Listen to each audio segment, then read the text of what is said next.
Ahora vamos al bloque siguiente. En el bloque siguiente vamos a tener la intervención de Elizabeth. Va a hacer una presentación del tema sobre las luchas y resistencias antiimperialistas y la génesis del socialismo.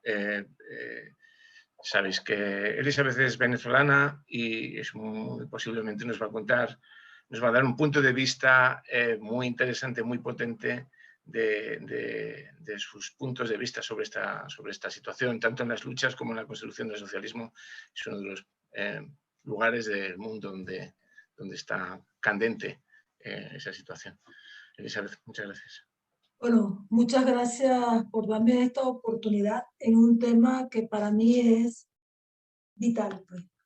Durante el debate hemos visto el tema de las luchas y la resistencia porque de alguna manera en medio del coronacrisis todo el mundo ha transversado este problema. Lo ha mencionado, la existencia de las luchas, no solamente antiimperialistas, sino las luchas soberanistas.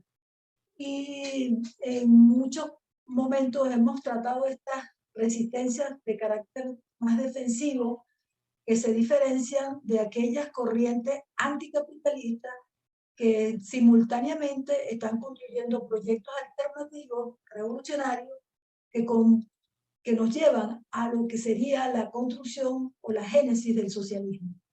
En una dinámica social dialéctica entre lo defensivo y lo ofensivo, compartiendo la idea que la mejor forma de defender las revoluciones es haciendo más revolución.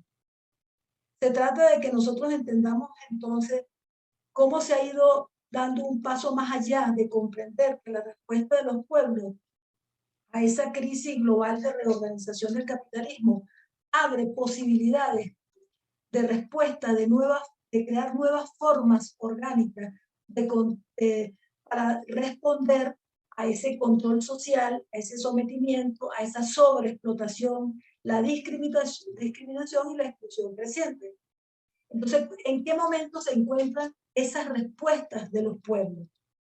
¿Y cómo las diagnosticamos nosotros para poder contribuir a ellas? En esa fase de resistencia, entonces necesitamos saber cuáles son también las maniobras que hace el imperialismo para derrotar nuestras conquistas y nuestros niveles de soberanía y independencia que vamos logrando, y en la idea de ir cambiando el sistema. Mientras estas acciones de rebeldía son más importantes y trascienden el plano de lo local o de lo regional, comienzan a ser más atacadas, actúan con más violencia, con más descaro contra los pueblos que luchan y están más comprometidos, y que estos pueblos están más comprometidos con ese proyecto de cambio. Por eso señalábamos anteriormente la violación de los tratados, de los acuerdos internacionales, y todos aquellos mecanismos que pretendan doblegar y fraccionar las luchas, guerras híbridas, bloqueos, genocidio, despojo, desposición de territorios, etc. Y dentro de estos territorios, los recursos que están en ellas. Entonces, las luchas antiimperialistas y contrahegemónicas son muy diversas.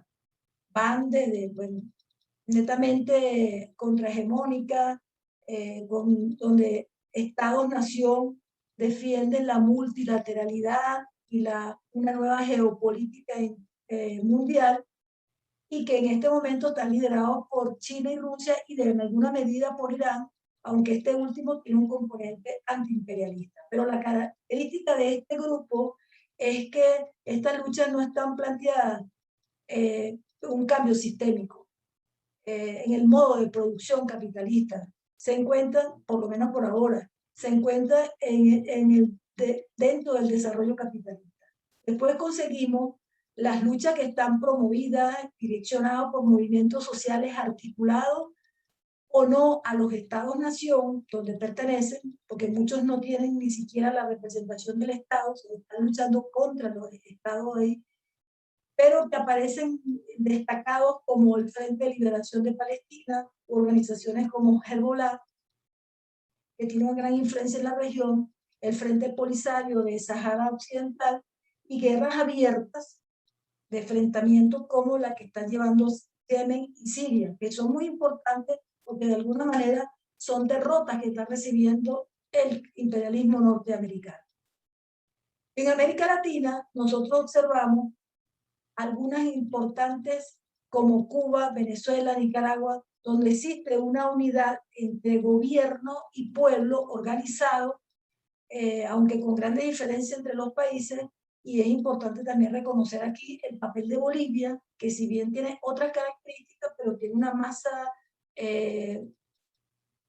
social muy importante y una asociación con el gobierno, aunque la debilidad de estos gobiernos sea diferente. Y es parte de la discusión. Estas luchas populares que evidencian un despertar y una toma de conciencia, también encontramos luchas contra las élites, como el caso de Colombia, Chile y recientemente Perú, que les va a tener que tocar una cosa bien difícil. Estas luchas son muy importantes y porque de alguna manera son golpes que se le dan al capitalismo, al imperialismo. Y por supuesto, toda esta lucha debe contar con alianzas y procesos de solidaridad e internacionalismo que permitan combatir el aislamiento a la que se quieran someter. O sea, mientras más fuerte es la lucha, más aislamiento y más violencia. En eso aparecen alianzas importantes de carácter estratégico como con China, Rusia, con Irán, regionales para fortalecer las fuerzas populares de defensa de la soberanía e independencia, que tenemos que destacar cuáles son las más importantes, por lo menos las que conocemos y aprender de ellas para establecer estrategias, para combatir esas estrategias de destrucción del capitalismo, esa fragmentación. En el caso de América Latina, nosotros sabemos que existen alianzas regionales que han sido atacadas fuertemente, como el caso del ALBA, que es una alianza regional política con un sentido anticapitalista, antiimperialista, y se han utilizado organismos institucionales como la OEA para convertirlo en un instrumento de penetración y dominio imperialista en América Latina. Pero también se ha favorecido la desaparición del Pacto Andino, el UNASUR, etcétera, todo lo que permitiera que Estados Unidos actúe en forma bilateral con cada país. El gigante, el monstruo, con cada país pequeñito, no importa el tamaño y la fuerza que tenga. Pero la idea es mantener la dominación en ese proceso de recolonización que está haciendo Estados Unidos en América Latina. Señalo este ejemplo porque ustedes saben que ahí se están produciendo muchos procesos emancipatorios bien interesantes. ¿Cuáles son esos procesos emancipatorios que nosotros podemos destacar, que son también tanto de emancipación como descolonización, y que requieren que el pueblo se organice, que sea el protagonista de la conformación de esa fuerza revolucionaria, fuerza colectiva, que deben tener una relación democrática con los líderes y las masas populares con un mayor o menor nivel de organización. Luchas que por la capacidad de controlar los recursos, por lograr una creación de procesos políticos y de organización del pueblo con criterios propios, y ese potencial revolucionario se pueda convertir realmente en una fuerza revolucionaria acumulativa a nivel regional e internacional para hacer esa acción colectiva que nosotros definimos y caracterizamos, que es necesario no solamente tener una organización política y social que influya en esas relaciones, sino también una formación ideológica con valores, compromiso revolucionario, con un proyecto común que construya también nuevos combatientes, nuevas relaciones, una demanda que también demanda una identidad compartida, nacional y regional. Y sabemos que cuando estas luchas llegan a tener una identidad compartida, adquieren un carácter que trasciende a lo local y promueve el internacionalismo. Nosotros tenemos varias realidades donde se ha creado este tipo de identidad y como en el caso de América Latina, que no es nueva, pero que hoy la identidad nuestra americana se potencia, la identidad africana que está surgiendo con el panafricanismo, o la identidad en el oriente cercano como el panarabismo.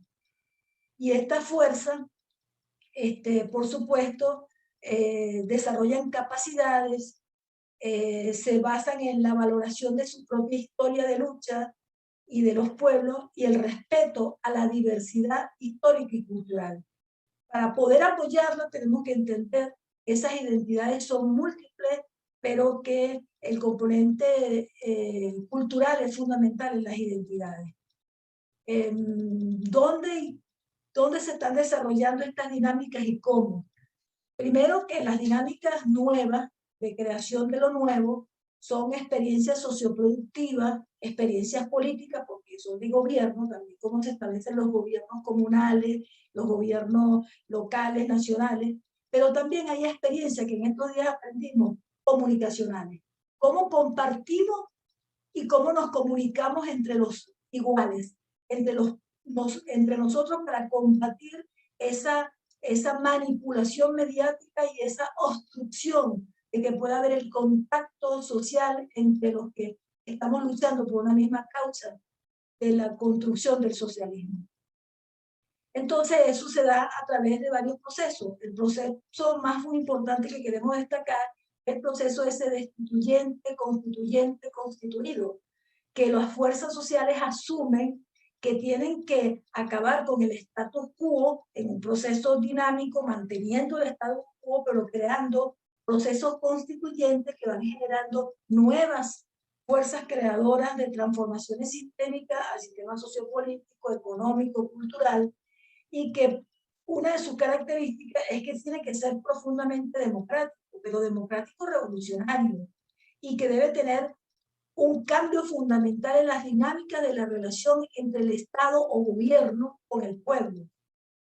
Porque si esa relación se da con autoritarismo, se niega la esencia democrática que debe tener todo proceso constituyente y crear continuamente cambios, porque nadie sabe qué es lo que vamos a crear nuevo. Eso implica ni con las adversidades que nos vamos a encontrar. Por lo tanto, es un proceso muy dinámico y que requiere que durante el proceso, para lograr la democracia, no nos olvidemos que la relación entre los líderes y el pueblo tiene que estar muy clara, porque la promoción y el desarrollo de líderes populares es lo que va a permitir desde el nivel comunal, local, nacional e internacional que haya continuidad en el proceso.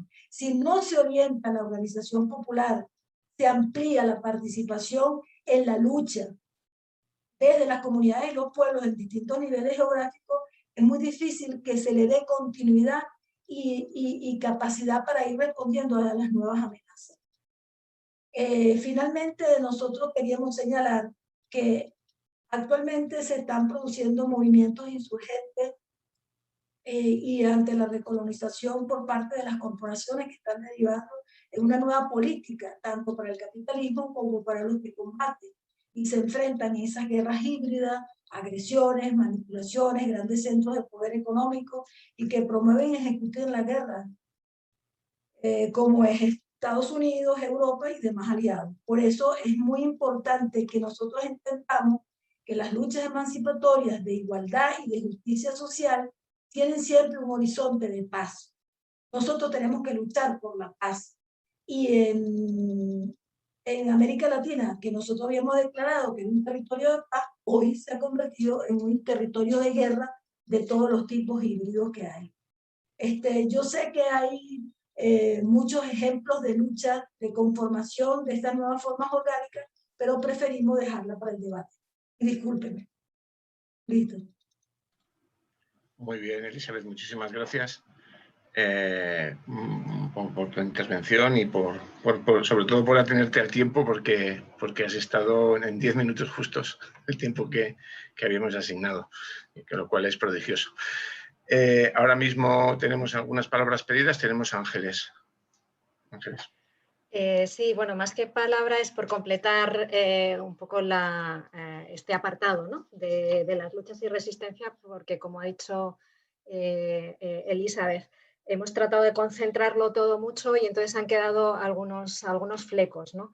Uno de ellos es que para cualquier movimiento antiimperialista es necesario hacer un diagnóstico y una caracterización de todas estas fuerzas emergentes, esta segunda ola que se está viviendo en América Latina, para determinar y ver cuáles son las capacidades y los límites que tienen a la hora de impulsar no solo la derrota del capitalismo, sino la construcción de un nuevo sistema.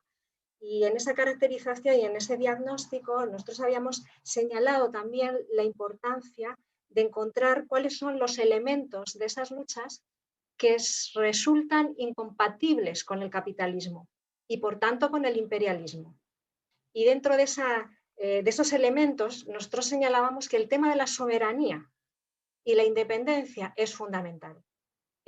¿Por qué? Porque cualquier proyecto futuro que se construya no solo sobre la derrota del imperialismo debe de poner sobre la mesa como prioritario esa defensa de la soberanía como la capacidad de los pueblos para tomar decisiones no solo sobre sus recursos, sino sobre su proyecto político y sobre su proyecto de futuro.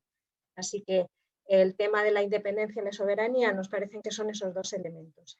Y en contraposición hay que detectar cuáles son esos rasgos que sí que son incorporados por el propio sistema en esta fase de reorganización, esta nueva fase o en esta cuarta revolución capitalista, como quieran llamarlo. Y lo que sí que detectamos, porque forma parte de esa propaganda que nos venden para esta nueva fase de mayor control y de reorganización capitalista, sí son compatibles, por ejemplo, esa idea de la identidad, el ecologismo, la solidaridad, la democracia, la libertad, incluso la paz. Se han convertido en consignas que ya han sido apropiadas en estas fases anteriores, ya han sido apropiadas por el capitalismo y se han reconvertido. Y ahí nos parecía muy importante, como señalaba Elizabeth, si la identidad en torno a un proyecto común es un elemento fundamental revolucionario, al mismo tiempo el objetivo del sistema es fragmentar las identidades, de construir esa posibilidad de que haya una identidad compartida en torno a un proyecto socialista o un proyecto revolucionario. Así que eso es uno de los elementos que tenemos que tener muy en cuenta. El papel de la identidad, porque tiene que ver con la organización de las resistencias, de las luchas y con lo que llamamos acumular poder, el poder popular. Solo un movimiento que acumule poder va a ser capaz de enfrentar al imperialismo y de derrotarlo y en el camino construir un sistema diferente.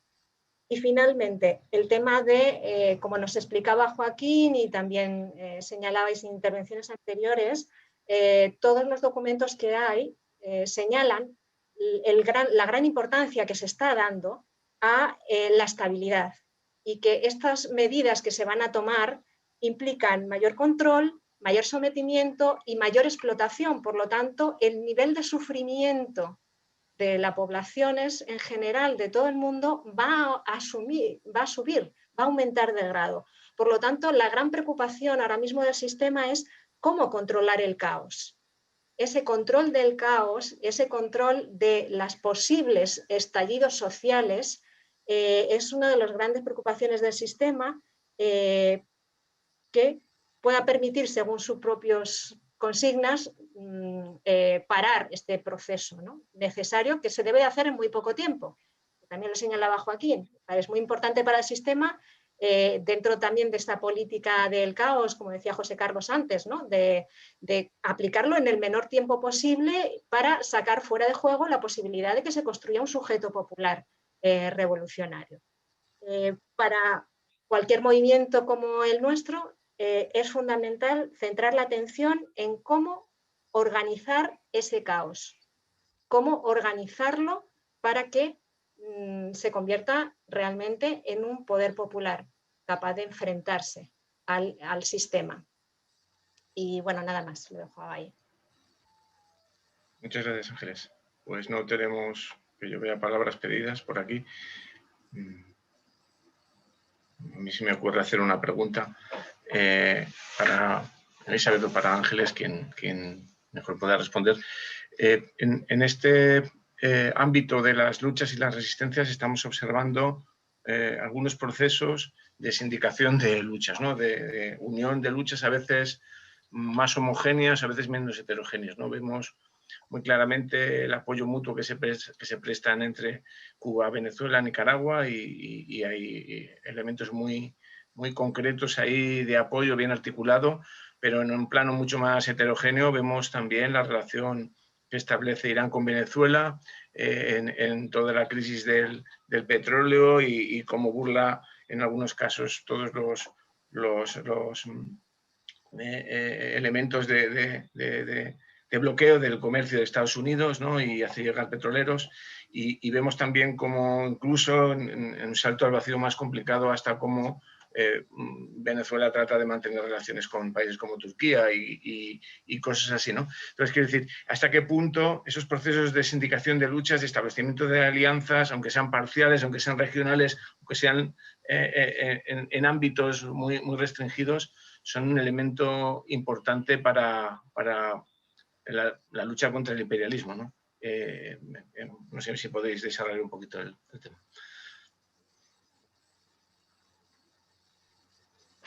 Si te parece, Paco, como hay Sí. ya algunas palabras, luego después contestamos. Sí, quizá han estado tímidos pidiendo palabras. Exacto. No, sí. hay varios. Sí, ahora sí, pero no, cuando yo intervenía no había palabras. Pues nada, Joaquín va primero, me parece. Sí, yo os iba a comentar que viendo un poco la situación que vivimos a nivel de distintos pueblos y de distintos continentes, uno se asoma al hecho de que, por ejemplo, un planteamiento de reforma fiscal acabe generando las movilizaciones que ha generado en Colombia. Hemos hablado antes de que una pequeña reforma agraria, aunque tenía grandes consecuencias, dispara la mayor huelga de la historia en India. El cambio del precio del billete de metro en Chile acaba desbordando en un proceso constituyente. Claro, yo creo que empezamos a ver una cantidad de sufrimiento acumulado en los pueblos y en las sociedades en las que cualquier elemento que se suma a ese sufrimiento puede acabar generando dinámicas que ahora mismo no son controladas por el poder o necesitan de una represión bastante más potente que, por supuesto, supone que de algún modo debilita la imagen que quiere mantener el poder establecido, ¿no? La cuestión que me surge es si esos procesos de sufrimiento han cuajado lo suficiente o no como para desembocar en procesos políticos organizados. Y en ese sentido os quería preguntar un poco vuestro punto de vista sobre esto, ¿no? Lo digo porque también en la tradición sindical, si nos remontamos a los principios, ellos planteaban como que había tres dimensiones que tendría que cubrir el sindicalismo y que son muy básicas. Una es una dimensión reivindicativa, una segunda es una dimensión formativa y una tercera es una dimensión transformadora. Reivindicar, formar, transformar, ¿no? La pregunta que me surge es ¿cómo veis en todos estos procesos que habéis comentado, desde luchas de movimientos sociales más locales hasta dinámicas que podrían ser más amplias, más regionales, este salto de conciencia política dentro del pueblo para generar esas dinámicas que podrían ser de respuesta organizada, ¿no? Y bueno, y en ese sentido creo que hay que poner muy en valor, y ya lo habéis citado, pues los procesos que se están dando en Venezuela, en Nicaragua, en Cuba, como referentes precisamente de estos elementos ya consolidados. Gracias, Joaquín. Quizá acumulamos una palabra más antes de dar la respuesta. José Joaquín, su turno. Vale, gracias. Aprovechando que está Elizabeth aquí, quería saber si ella tiene alguna noticia al respecto de cómo está gestionando, por ejemplo, Venezuela el bloqueo total que hacen a sus cuentas en bancos europeos y probablemente americanos también, para pagar las vacunas por medio del mecanismo de COVAX, que de alguna manera lo que nos llega a los medios sociales es que ellos defienden los derechos humanos, pero ya vemos en el caso de Venezuela cómo defienden esos derechos humanos. Y no sé exactamente si el gobierno venezolano está utilizando algún tipo de institución internacional que esté valorando digamos, la queja o el genocidio que están produciendo, en este caso, por el tema de la vacuna. Gracias.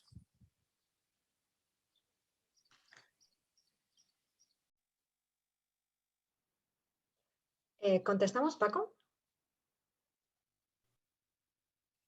Abre el micrófono que no te oímos. Sí, que digo que, perdón, que podemos completar los turnos de palabra y después ya intervenir porque, bueno, tampoco queda mucho tiempo. Quizá, Eduardo, Vale. si puedes hacer tus preguntas o aportaciones. Bueno, una mezcla.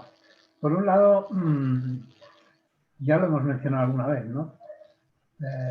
En términos objetivos, el poder de la alianza imperial, que no son solo los Estados Unidos, aunque en Latinoamérica es donde pueda tener más peso, no explica la posibilidad de una resistencia. Es decir, hay capacidad objetiva como para barrer cualquier resistencia, sobre todo en el ámbito latinoamericano.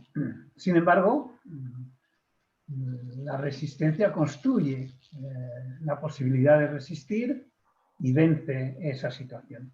Yo creo que eso es un tema que debemos de plantearnos constantemente y que tenemos que buscarle una respuesta.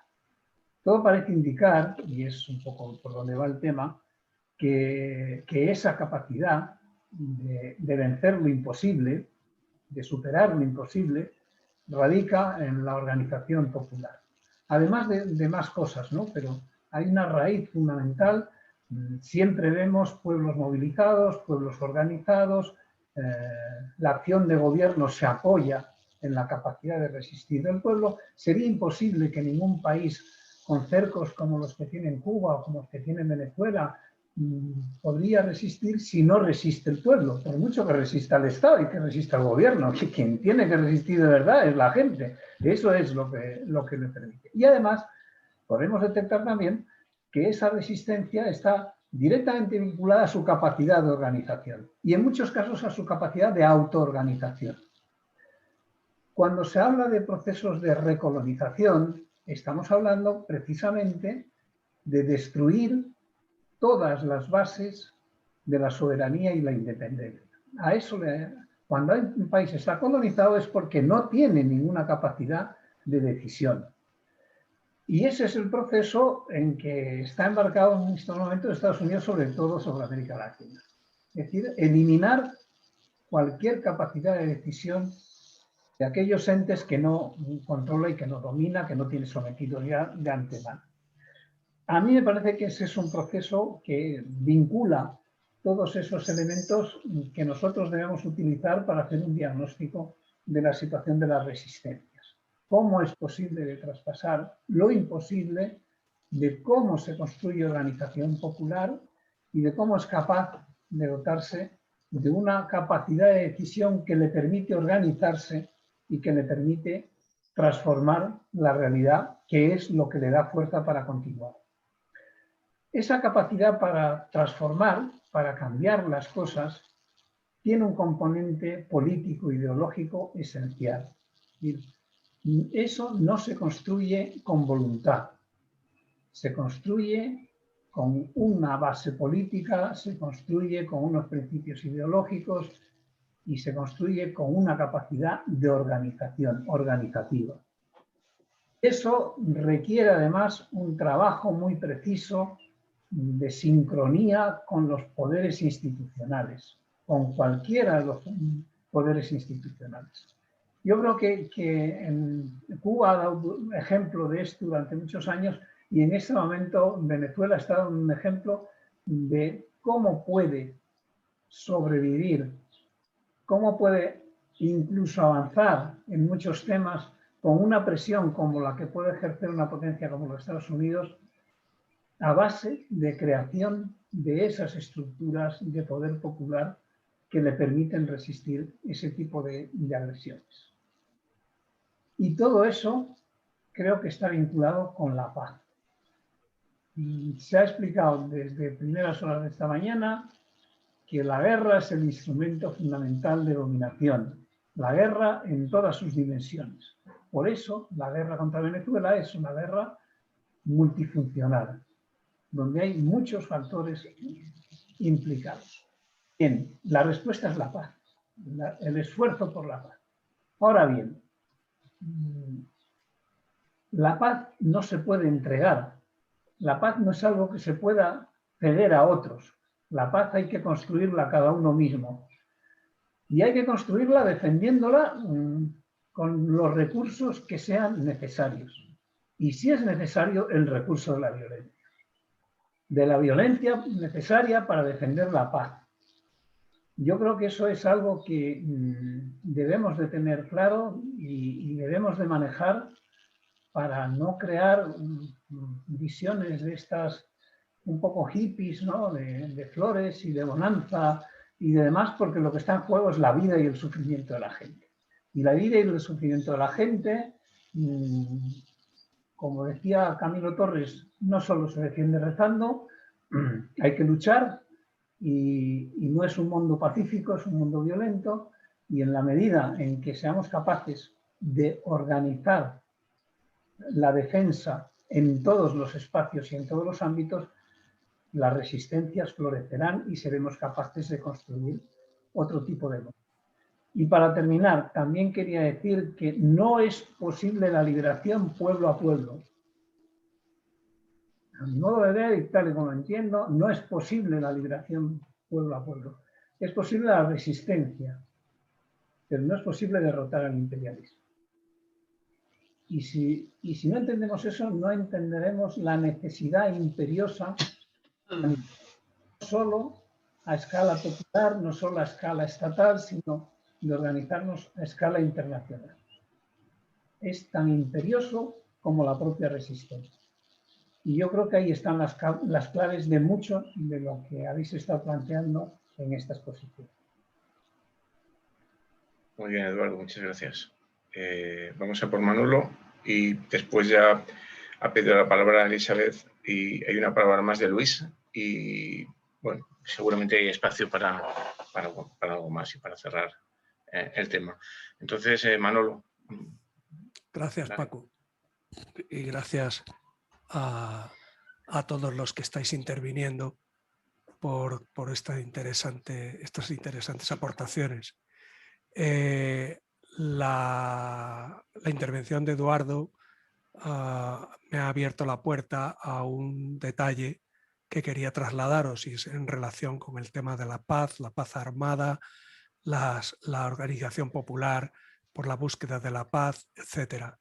Como sabéis, me cabe el honor de haber sido uno de los fundadores de una organización en España que se llama Veteranos por la Paz España y que está a su vez vinculada a un movimiento que nació en los Estados Unidos como respuesta fundamentalmente a la guerra de Vietnam, tiene ya una historia de décadas, que se llama Veterans for Peace. Tiene muchos capítulos en Estados Unidos y ha ido creando capítulos en otros países, existen ya en Vietnam, en Irlanda, en Alemania y en España. Recientemente hemos tenido ocasión de participar, de tener unos contactos con una organización de veteranos en Irán que resulta muy interesante por cuanto es, digamos, el otro lado de la trinchera, ¿no? Visto desde fuera. y hemos participado también con un personaje que aunque no es propiamente un veterano, sí está muy ligado a todos los temas de seguridad e incluso ha colaborado y ha trabajado intensamente en el ámbito del poder al más alto nivel en la Federación Rusa, ¿no? Recientemente hemos empezado a impulsar una iniciativa consistente en establecer vínculos y relaciones con otras organizaciones de veteranos que haya por todos los países que nos sea posible contactar, de manera que podamos construir entre todos una alianza de organizaciones de veteranos de paz o por la paz en el mundo.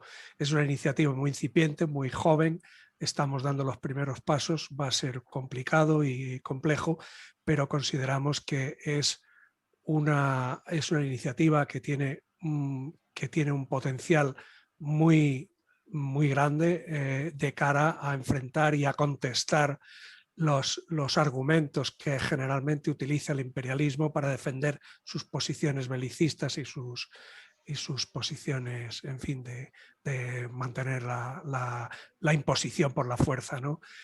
Naturalmente somos, digamos, exprofesionales, veteranos de las Fuerzas Armadas, somos muy conscientes del poder que se pone en nuestras manos, en las manos de los profesionales de la milicia, que no es que la paz de las flores no es una entelequia. Sabemos que la paz tiene que ser una paz armada y con capacidad para defender de las agresiones, pero consideramos que desde esta organización, que es un poco desde los cimientos de las organizaciones humanas que sustentan estos mecanismos de agresión, pues pueden de alguna forma contraponer y tener un efecto importante en la percepción de la guerra y hacia un mundo en paz, ¿no? Y esto es todo, gracias. Muchas gracias, Manolo. Bueno, nos quedan 15 minutos para el cierre de esta sesión. Había una palabra pedida de Luis que parece que la ha retirado, pero bueno, si te lo piensas otra vez, tienes un poquito de espacio para intervenir. Tenemos 15 minutos. Podemos aprovechar ahora. Elizabeth, perdona, Paco. Elizabeth es la ponente. Le estoy dando perdón. como ponente, que gracias a su contribución no contestará lo que ya le parezca. Elizabeth o Ángeles, que también está en el grupo de apoyo, y simplemente estaba introduciendo que ahora mismo es una palabra de Elizabeth, pero también puede contestar a cualquiera de las cuestiones que se han planteado hasta ahora. Venga. Bueno, perfecto. Quizá la expectativa más importante es que yo hable del caso venezolano, pero lo más importante para mí es entender que la revolución, es transmitirle la idea de que la revolución bolivariana ha comprendido que tiene que romper todo tipo de aislamiento. La clave de su defensa como revolución es impedir, y tenemos que seguir construyendo impedir que nos aíslen y seguir construyendo las solidaridades y el internacionalismo a nivel global. No solamente en América Latina, sino en toda Europa y Asia y en lo que sea, y África. Hemos tenido aliados estratégicos fundamentales que han comprendido que es una lucha antiimperialista. En eso hemos contado con Irán, no solo ahorita, para desbloquear la cuestión petrolera, sino que nosotros hemos establecido una relación con Irán desde hace mucho tiempo, sabiendo las diferencias culturales, etcétera, pero que ellos han tenido un desarrollo socioproductivo bastante autónomo y han logrado vencer una de las dificultades que hay de Venezuela cuando empezó el proceso revolucionario, que es tener destruido el aparato productivo nacional y centrarnos solo en una producción agrícola muy débil, muy deteriorada, y una producción manufacturera muy insignificante, que llevó a que prácticamente la economía venezolana se mantenía gracias a las divisas petroleras y comprar casi todo lo que se consumía. No es total, pero por supuesto es imposible si no tienes una ocupación laboral en petróleo lo suficientemente amplia, que la gente se ocupara de procesos de agrícola, de subsistencia, etcétera, muy pequeños, pero había una producción agrícola importante en algunos rubros que teníamos una cierta seguridad alimentaria en algunos productos. Lo cierto es que ese es el primer elemento, que nosotros tuvimos que establecer alianzas desde el principio y crear lo que para nosotros era la identidad nuestra americana. Y jugamos un papel fundamental que fue atacado justamente en esa primera ola progresista hasta acabar con lo que yo señalé de toda esa. Pero seguimos sobreviviendo gracias entre todo, en lo más importante es el apoyo incondicional de Cuba y de Nicaragua, porque a pesar de que las posibilidades de colaboración son diferentes, las experiencias las hemos compartido y hoy el ALBA se ha ido fortaleciendo de alguna manera, porque mientras más se radicalizan las formas anti nuestra americana, estamos tomando conciencia a nivel internacional. No todos los pueblos están tomando conciencia, pero se da. El otro proceso es cómo es que nosotros hemos logrado sobrevivir a esa dificultad. Es entender que el proceso constituyente y constituido no es un proceso simplemente de generar un cambio de estructuras legales y políticas, sino un cambio general de la sociedad. Es dejarle el poder al pueblo por la vía de esa creatividad, formación de nuevas formas orgánicas que el pueblo vaya construyendo. Y así se ha venido desarrollando con todas las dificultades del mundo dos formas organizativas muy importantes. Una, a nivel socioproductivo y económico en general, pero de la organización social, las comunas. Las comunas como una forma que nos puede ir llevando a la consecución del Estado comunal, una nueva forma de organización de la sociedad. Y evidentemente es anticapitalista. Es una visión hacia una transformación socialista. Y la otra es cómo los trabajadores pueden ir mejorando sus niveles de control de la producción, porque el problema no es tenerla, como lo hemos señalado, no es la propiedad sobre los medios de producción, sino el control de la producción para tú poder disponer de recursos y de una producción para el pueblo. Entonces, paralelamente se ha venido desarrollando lo que se llaman los comités, los CPT, los consejos de producción de los trabajadores, que son consejos que permiten la toma de posesión de las empresas para al lado de las comunas para ir generando procesos productivos articulados territorialmente. Y de esa forma nosotros hemos podido avanzar. Se sigue con la industria petrolera, se sigue con las empresas básicas, se sigue con la producción que tenemos, pero se han creado nuevas formas productivas y de control de la producción interna. ¿Cuál ha sido la gran limitación? Por eso es el problema fundamental que reclamamos hoy, el bloqueo, porque justamente al nosotros no tener los insumos ni los procesos financieros para impulsar estas nuevas formas productivas, ellos saben que de esta manera nos están asfixiando y nos están ahogando. O sea que ahí la resistencia más importante es que en la medida en que con todas las dificultades nosotros podamos conseguir aliados que nos ayuden a esos procesos productivos, nosotros podemos ir logrando mayores soberanías. Y la otra cosa muy importante es que cuando se duda y se habla de que tenemos gobiernos autoritarios y que a alguna gente no le han gustado algunas cosas que ha tenido que hacer el gobierno, nosotros vemos cómo paralelamente se ha venido desarrollando el poder popular. Cómo se desarrolla el poder popular y se va organizando el poder popular, con lo que señalaba Eduardo, con una gran conciencia política, Y diríamos que el nivel básico general es impresionante. Cómo habla la gente nuestra de las comunas, cómo tiene identificado el enemigo principal, cómo tiene claro la necesidad de articular entre comunas para ir creando una organización territorial mucho más amplia. Cómo se han ido intercambiando con problemas, por supuesto, con problemas porque están filtradas por una cultura capitalista, política capitalista, una ideología, pero realmente mientras más se afianza el ataque al país, tú sabes que no todos tienen el mismo nivel político, pero todo el mundo en la calle te puede dar una respuesta a quién es el responsable. Ah, que con eso no vas al mercado, que con eso no resuelves el problema. Y el gobierno está obligado a resolver el problema del salario, el problema de, no es solamente el salario en términos de dinero, sino en términos de beneficios sociales, pues de salarios, lo que podríamos llamar un salario social. Y se han dado cuestiones ahí. Lo otro es que diríamos que ese sería quizás lo más importante. Y por eso para nosotros la campaña más importante que hay en este momento es acabar con el bloqueo y el robo de nuestras finanzas.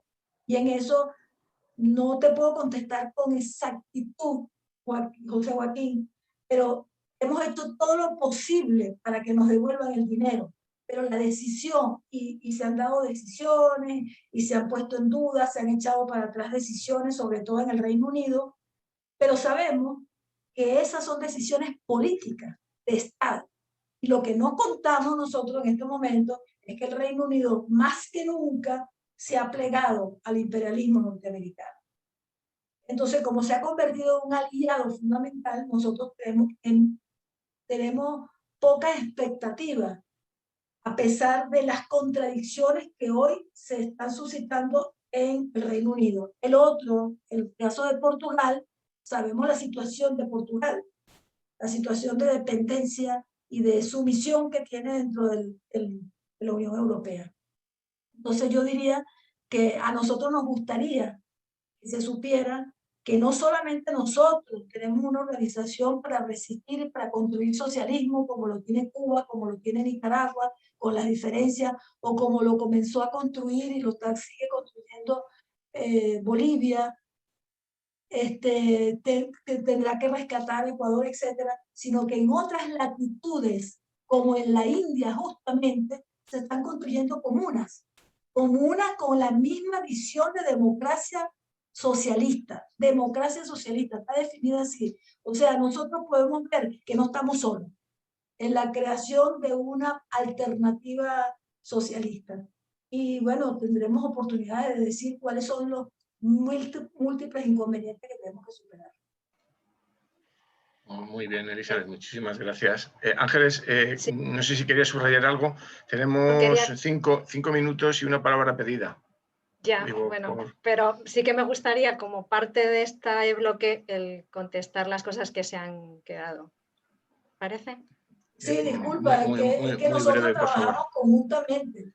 Sí, no, sí, contaba con ello, pero solo daba una idea del tiempo, que es mi papel. Y también que tenemos una intervención de José Carlos también pendiente. Bien, bueno, pues voy a intentar ser breve. En la que planteabas, Paco, en relación a las alianzas internacionales. Nosotros en la elaboración de este bloque recogíamos algo que salió en un conversatorio. Las fuerzas imperialistas no son homogéneas, son heterogéneas, son diversas, tienen intereses que a veces confrontan y otras veces confluyen. La ventaja que tiene el imperialismo y el capitalismo en general es que en situaciones de peligro extremo, como es la que se puede estar dando ahora, hay una confluencia que no tienen que nada más que negociar, digamos, los flecos, pero en esencia se ponen completamente de acuerdo de forma muy fácil, porque el objetivo último lo comparten el objetivo, que es la acumulación económica. En el caso de las fuerzas antiimperialistas ocurre exactamente lo mismo. son muy heterogéneas, como estamos viendo. El diagnóstico que hacemos es que atraviesan distintas fases y hay una gran complejidad. La desventaja es que esas fuerzas antiimperialistas que son mayoritarias no confluyen con la misma facilidad. Solo en situaciones muy extremas, en puntos de inflexión, se producen confluencias en forma de estallidos sociales que se generalizan y se globalizan. Esas fuerzas antiimperialistas, lo que nosotros estamos viendo en este momento actual, con la crisis de la pandemia y esta necesidad que tiene el capital de ajustar de forma intensiva y muy rápida todos esos procesos, esa necesidad que tiene, pensamos que abre una oportunidad de confluencia de todas esas fuerzas heterogéneas antiimperialistas y anticapitalistas. Y dentro de ellas, de esa variedad de fuerzas, está lo que hemos llamado esos estados o fuerzas que son contrahegemónicas, pero no necesariamente antiimperialistas, como es el caso de China o es el caso de Rusia. Eso no quiere decir que en el proceso de lucha por la multilateralidad y en defensa de sus intereses no se produzcan alianzas que les vayan a llevar un paso más allá y pasar no solo de ser fuerzas contrahegemónicas a apoyar o alimentar proyectos antiimperialistas y también anticapitalistas. Eso es algo que tenemos que dejar sobre la mesa porque está abierto. Joaquín hablaba de si es posible que en esta situación de sufrimiento se pueda dar el salto a la conciencia política. Esa es la gran pregunta de toda la vida. ¿Cómo se construye un sujeto revolucionario? ¿Cómo se construye ese sujeto capaz de liderar la transformación? En su día, Marx y Engels trabajaron con esa misma intento de dar respuesta a esa pregunta y hablaron en esa investigación de ese sujeto revolucionario que es la clase trabajadora, que iba a ser portadora de la transformación y de la construcción del socialismo porque la lógica económica la iba a situar ahí. No en temas de conciencia, sino porque la lógica económica, la acumulación y la explotación iba a situar a la clase trabajadora en ser la que acabara con la burguesía, ¿no? En esa confrontación. En estos momentos nosotros tenemos que analizar cómo es esa clase trabajadora, cuál es la composición de esa clase trabajadora. Y Joaquín, tú has hablado muy bien de cómo se fragmenta y cómo hay que hablar de, lo decía José Joaquín también, de asalariados, de trabajadores, qué características tiene esa clase trabajadora, esos emprendedores, esos asalariados, pueden llegar a tomar un nivel de conciencia. Aquí hay que distinguir entre lo que pasa con esos asalariados o esos trabajadores europeos o de los países desarrollados y lo que está pasando en América Latina o en el mundo árabe o en África. No nos olvidemos de África, que lo estamos dejando aparte porque tenemos un gran desconocimiento de lo que pasa en África. Pero eso no quiere decir que no estén produciéndose movimientos muy interesantes en el continente africano. Ese sujeto revolucionario, por lo que nosotros tenemos identificado en el momento actual, hay un aprendizaje en las luchas. Eso históricamente ha sido así. Probablemente los colombianos y los chilenos no tengan ese nivel de conciencia y haya sido un detonante, esas luchas muy parciales, muy concretas, haya sido un detonante para que den el salto, también por la incapacidad del sistema de dar respuesta. Porque no olvidemos que en la medida en que el sistema no tiene ya capacidad de maniobra, y menos en América Latina, para hacer concesiones, en la medida en que no puede hacer concesiones, la presión por abajo, la caldera va a ir acumulando presión y cualquier detonante va a hacer que todo eso estalle. En ese proceso, no olvidemos que los chilenos llevan más de un año en las movilizaciones hasta conseguir el proceso constituyente. En esa dinámica que es larga para los movimientos sociales hay un aprendizaje de las luchas. Es importante tener en cuenta que el tema de la organización, Eduardo señalaba, la organización es imprescindible. Todas esas movilizaciones tienen que acabar dando como fruto una organización social que vaya a dar una construcción de poder popular. Pero desde nuestro punto de vista, la organización es imprescindible, pero no es suficiente. No es suficiente para que se produzca el salto a la conciencia política. ese salto a la conciencia política que además en el contexto actual no puede ser local ni puede ser nacional, tiene que ser internacional. Lo que señalaba Joaquín, los trabajadores, las clases populares en general tienen que ser capaces de conectar su nivel de sufrimiento, su explotación con la geopolítica. Eso es algo que nosotros nos tenemos que plantear, cómo impulsar esa conexión. Es decir, para un movimiento antiimperialista como nosotros, lo fundamental es cómo establecemos las conexiones entre lo local y lo internacional, entre las condiciones de vida y el sufrimiento y las problemáticas locales y las internacionales. Y el tercer elemento que también nos parecía fundamental, y no hemos hablado de ello, pero está claro, como ha explicado Elizabeth, es el tema del liderazgo. Todos los procesos revolucionarios, no solo es importante la organización del pueblo y las reivindicaciones, el salto de conciencia, sino que es fundamental el liderazgo. Por eso, en procesos como los que se han dado en Colombia, en procesos revolucionarios, se cargaron a 5.000 miembros de la Unidad Popular colombiana. Había que descabezar ese movimiento. Eso supone un retroceso en las luchas muy importante, que no quiere decir que sea una derrota, porque, como estamos viendo, el pueblo genera nuevos líderes. No tiene otra posibilidad que volver a generar nuevos líderes. Así que el liderazgo es fundamental. En el caso de Venezuela está clarísimo. Fue Chávez, es Maduro y es Cabello, Diosdado Cabello, es todos esos líderes que van surgiendo de las luchas, del aprendizaje de las luchas. Finalmente, en este proceso de construcción del sujeto, también significa una clave importante cómo se construye un proyecto común compartido. Un proyecto común compartido. Cuando Elizabeth habla de las comunas, en Cuba podemos hablar del poder popular, cómo el pueblo es capaz de tomar el relevo cuando los gobiernos se ven totalmente bloqueados. Esto es un nivel de conciencia, pero también es empezar a compartir un proyecto común. Y en el caso de Cuba, por ejemplo, algo que no entendieron nunca los yanquis es que la independencia y la soberanía de Cuba estaba vinculada a la revolución. Por eso ha sido tan difícil que entiendan cómo derrotar a la revolución cubana, porque hay una identidad nacional que está vinculada a la revolución como proceso de liberación. Y en el caso de Venezuela eso se está construyendo, está en construcción esa identidad colectiva, que es una identidad colectiva que Chávez puso en marcha, ese reconocimiento, esa subjetividad del pueblo venezolano que acaba asumiendo su protagonismo. Y eso desemboca en un proyecto de país, que es la revolución bolivariana. Ya no se puede entender Venezuela sin la revolución bolivariana. Va a ser imposible entender Venezuela sin la revolución bolivariana. Así que, para finalizar, simplemente decir que tenemos que entender que son procesos que tienen avances y que tienen retrocesos y que son complejos. Y para nosotros es fundamental encontrar la potencialidad en cada momento y en cada coyuntura.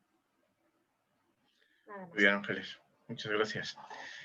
Damos la palabra a José Urra, que tenía alguna intervención que hacer, y cerramos ya el bloque de la mañana.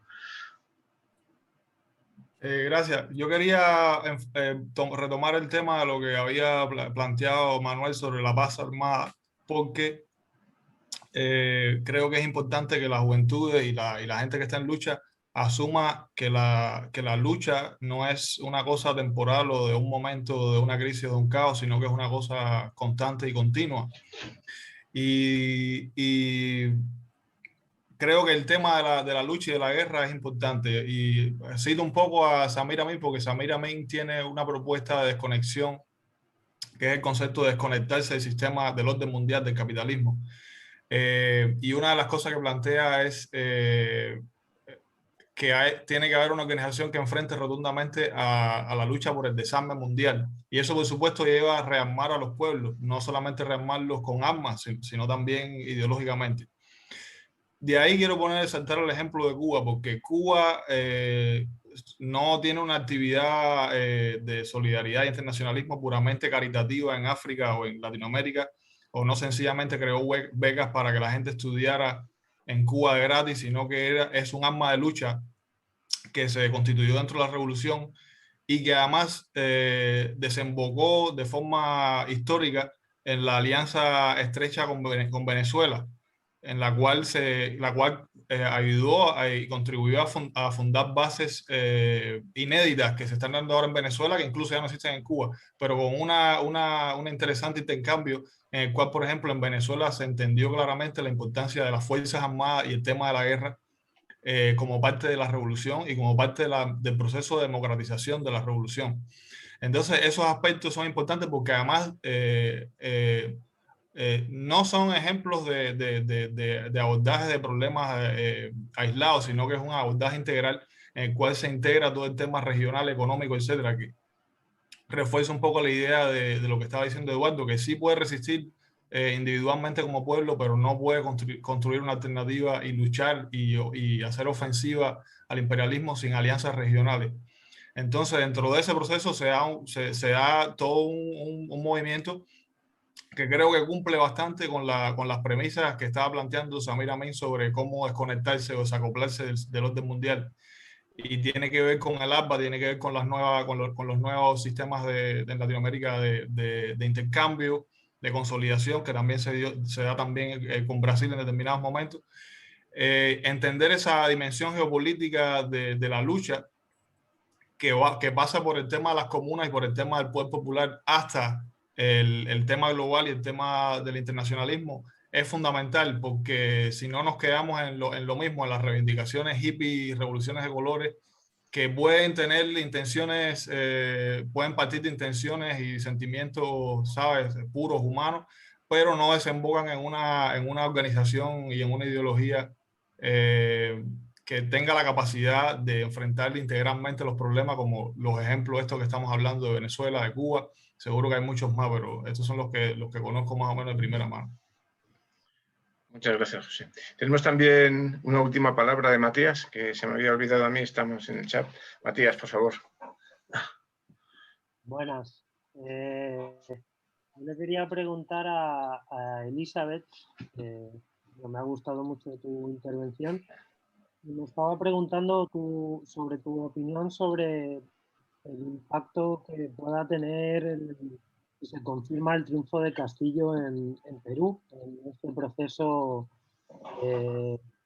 imperialista, y sobre cómo entendemos en este proceso también el rol de México y Argentina, por ejemplo, que no sé si no los has mencionado por algo en especial o bueno, y que se diferencian quizás de los países que has mencionado, ¿no?